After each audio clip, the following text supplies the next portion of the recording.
देखिए, मैं ये कहना चाहती हूँ कि ये अभी लोअर कोर्ट का डिसीज़न या उनकी सही हो सकती है।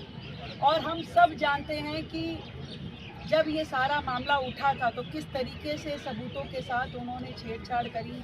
150 मोबाइल जो है उन्होंने ख़त्म करने की कोशिश की, सारा उसका डाटा उड़ा दिया गया।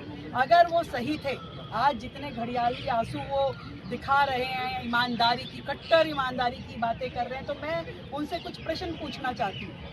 अगर वो सही थे तो क्यों जैसे ही जांच शुरू हुई तो उन्होंने अपनी ये लीकर पॉलिसी को विड्रॉ कर लिया, तुरंत वापस किया? अगर वो सही थे तो ऐसा क्यों किया? अगर वो ये कह सकते हैं कि एक के साथ एक दारू की बोतल देना दिल्ली के लिए सही था क्या वो ये कह सकते हैं कि जिस तरीके से उन्होंने इस पूरे सेक्टर को प्राइवेटाइज करने की दिशा में काम किया और जो आपका ट्रेडर था उसको आपने, उसका जो कमीशन था 5% से उसको 12% कर दिया, उसका मुनाफा बढ़ाया, उस मुनाफे में आपकी शेयरिंग ऐसा पूरी तरीके से दिखाई देती थी। क्या वो गलत है? उच्च न्यायालय ने भी, सर्वोच्च न्यायालय ने भी समय समय पे अपनी टिप्पणी करके इस पे चिंता जताई और मनी लॉन्ड्रिंग की वहाँ पे कहीं ना कहीं साक्ष्य पाए गए। तो क्या वो आप क्या कहना चाहेंगे उस पर? आज आप बड़े हुंकार भर रहे हैं कि हम तो ईमानदार थे। अरे ये सारी की सारी चीज़ें, एक चीज़ नहीं है, 20 चीज़ों में आपने दिल्ली की जनता के साथ बेईमानी की। क्या आपने शीश महल में दिल्ली की जनता के साथ बेईमानी नहीं करी? क्या आपने स्कूल घोटाले में दिल्ली की जनता के साथ बेईमानी नहीं करी? आपने कौन सी जगह छोड़ी? क्या काम आपने छोड़ा? आप जिस ईमानदारी की बातें कर रहे हैं, आज भी आप नौटंकी कर रहे हैं। आप वो व्यक्ति हैं जिसको 42 साइज की शर्ट आती है और 44 पहन के दिखाते हैं मैं कितना साधारण व्यक्ति हूँ।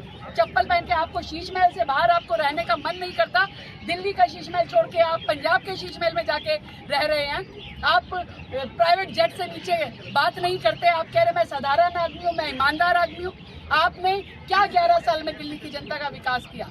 आपने करोड़ों रुपए का घोटाला दिल्ली में किया। क्लासरूम को आपने, शौचालय को क्लासरूम बोल बोल करके अपने यहाँ पे काउंटिंग, आज भी उनके समय की BCO बिल्डिंग अधूरी पड़ी है जिसमें आपने कॉस्ट इतनी बढ़ा दी, आपने सीधा सीधा कॉन्ट्रैक्टर्स को फायदा पहुंचाया, डबल कॉस्ट के प्रोजेक्ट आज भी पड़े हैं। कितनी सारी आपकी योजनाओं में आज तक रोजाना घोटाले निकलते हैं कि जिसके लिए आपने सैंक्शन 10 करोड़ किया और 150 करोड़ का खर्चा हो गया, जिसके लिए आपने सैंक्शन ही नहीं किया और फिर भी सालों तक आपने उसका अमाउंट बांटते रहे और पता नहीं क्या क्या किया। तो दिल्ली की जनता ने पहले ही न्याय कर दिया था, पहले ही आपको सत्ता से बाहर कर दिया, दिल्ली से बाहर कर दिया। और मैं समझती हूँ कि न्यायालय का भी आदेश जब आएगा तो उसमें जरूर वहाँ पे भी न्याय होगा, दिल्ली की जनता को न्याय मिलेगा और दिल्ली की जनता का जो पैसा आपने गबन किया है उसके लिए भी न्याय मिलेगा।